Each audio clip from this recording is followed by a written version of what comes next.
J'ai eu envie d'écrire une histoire sur ces géologues qui ont fait un travail extraordinaire en Afrique de l'Ouest et en particulier en Mauritanie avec des découvertes fabuleuses. Et en voulant écrire un roman, j'ai lu, comme tout scientifique, des articles scientifiques. Et au fur et à mesure, ce que je voulais écrire s'est transformé.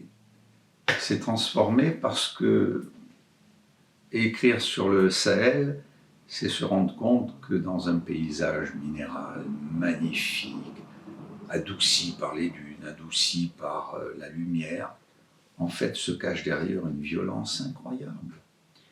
Et que la colonisation par les Européens a été violente pour tous ces peuples.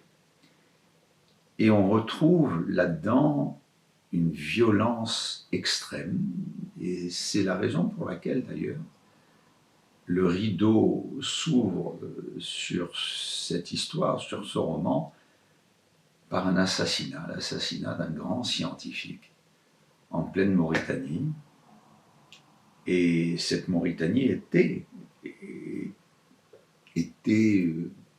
habituée à ce genre de disparition de scientifiques ou d'Européens.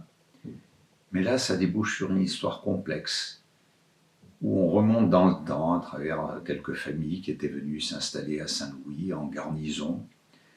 Ces mélanges avec le peuple Peul, l'histoire de cet enfant qui connaît un Peul, qui devient géologue, qui parcourt tout le Sahel et qui fait découvrir au lecteur, et même à l'écrivain que j'étais, une histoire insoupçonnée et qui nous amène aux portes de la violence d'aujourd'hui.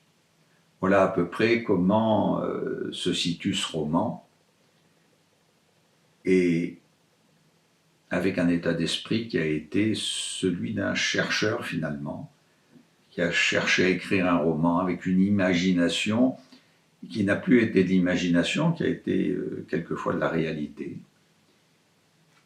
Et je suis arrivé à un roman court, mais dépouillé comme le désert, dépouillé comme le sont les roches, mais à la fois complexe.